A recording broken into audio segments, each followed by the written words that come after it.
আচ্ছা, এখন আমরা দেখতে পাচ্ছি যে একটা ভয়াবহ লেভেলের প্রশ্ন, ভয়ঙ্কর সুন্দর যেটাকে বলে। প্রশ্নটা সুন্দর কিন্তু ভয়ঙ্কর, তাই নাম দিয়েছি আমি ভয়ঙ্কর সুন্দর প্রশ্ন। প্রশ্ন করতে পারো কেন? কারণ এই প্রশ্নটা এতটাই চমকপ্রদ বা মারাত্মক কঠিন, যার কারণে এই প্রশ্নটা এসেছে যশোর বোর্ডে।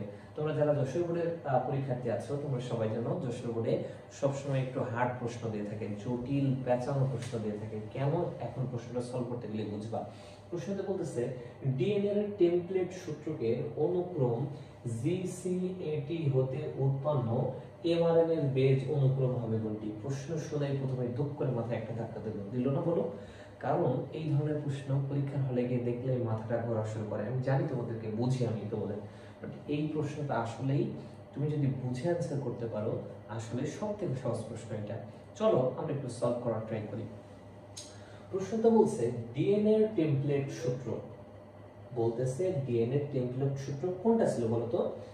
ডিএনএ এর টেমপ্লেট সূত্র ছিল হচ্ছে জিসি80। এখন এটা হতে উৎপন্ন করতে হবে এমআরএনএ এর বেস। এমআরএনএ কি বলতো? বেস ফর্ম হবে। খেয়াল করতে হবে, এক কথাই বলতেছে ডিএনএ এর একটা ফর্ম ছিল, এখন তোমার তৈরি করতে হবে কি? আরএনএ। এমআরএনএ মানে কি? আরএনএ। সিম্পল কথা। এখন এই অ্যানসারটা করার জন্য দেখো অনেকটা ভেঙে ভেঙে ম্যাথ করার মতো করতে হচ্ছে আমাদের, আসলেই করতে হয়। এই যারা বলে বায়োলজি মুখস্থ করতে, তাদেরকে এই ধরনের প্রশ্ন একবার দেখিয়ে দিও, তাহলে বুঝবে যে কত ধরনের কত চাল। দেখো এখন এটা ছিল ডিএনএ এর ফর্ম, করতে হবে কি? আরএনএ এর ফর্ম। সিম্পল ওয়েতে ডিএনএ আর আরএনএ এর পার্থক্য কোথায়? ডিএনএ তে আর আরএনএ পার্থক্য, ডিএনএ তে অ্যাডিনিনের সাথে কি বসে বলতো? ডাবল বন্ডে টি বসে। কথা বুঝছো? আর মানে কমন যে জায়গা সাইটোসিনের সাথে অলওয়েজ ডিএনএ হোক আর আরএনএ হোক, সব জায়গায় ট্রিপল বন্ডে কি বসে? সাইটোসিনের সাথে গুয়ানিন বসে। হয় সাইটোসিনের সাথে গুয়ানিন বসবে, না গুয়ানিনের সাথে সাইটোসিন বসবে, একই কথা। আর ডিএনএ তে অ্যাডিনিনের সাথে কি বসবে? থাইমিন বসবে, অথবা থাইমিনের পরিবর্তে কি বসবে? অ্যাডিনিন বসবে। অর্থাৎ টির সাথে এ অথবা এর সাথে টি। পার্থক্যটা কোন জায়গায় বাবা? পার্থক্যটা হচ্ছে আরএনএ তে পার্থক্যটা হচ্ছে এই অ্যাডিনিনের সাথে সবসময় কি বসবে? টির অস্তিত্ব রাখা যাবে না। অ্যাডিনিনের সাথে টি না বসে বসবে কি? ইউরাসিল অথবা ইউ। অথবা টির পরিবর্তে কি বসবে? অথবা টির পরিবর্তে তুমি হচ্ছে অ্যাজ ইউজুয়ালি বলতে পারো, অনেকে প্রশ্ন করবে যে ভাইয়া টির পরিবর্তে কি এই বসবে? হ্যাঁ, টির পরিবর্তে এই বসবে। কেন বলো তো? পার্থক্যটা তোমার শুধু টিতে, এর সাথে কি বসাইতে হবে? ইউ।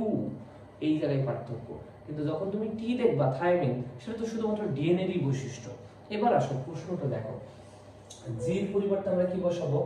জির পরিবর্তে অপশনে দেখো এখানে কি বসাবো? সি। সির পরিবর্তে কি বসাবো? জি, যেটা কমনই ছিল। এবার আসো এই জায়গায় হচ্ছে খেলা, বলো তো কি? অ্যাডিনিনের সাথে সবসময় যদি আরএনএ তৈরি করতে যাও, তাহলে এর সাথে কি বসবে?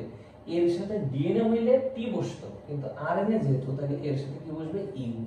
এবার আসো টিটাকে কি তুমি চেঞ্জ করবা না? কেন চেঞ্জ করবা না? কারণ টি মানে থাইমিন, থাইমিন মানে তো শুধু ডিএনএ, তাহলে টি কে চেঞ্জ করার উপায় নেই। কিন্তু টির সাথে তাহলে কি বসবে? এ বসবে। ইজিলি তুমি অ্যানসার বুঝতে পেরেছো।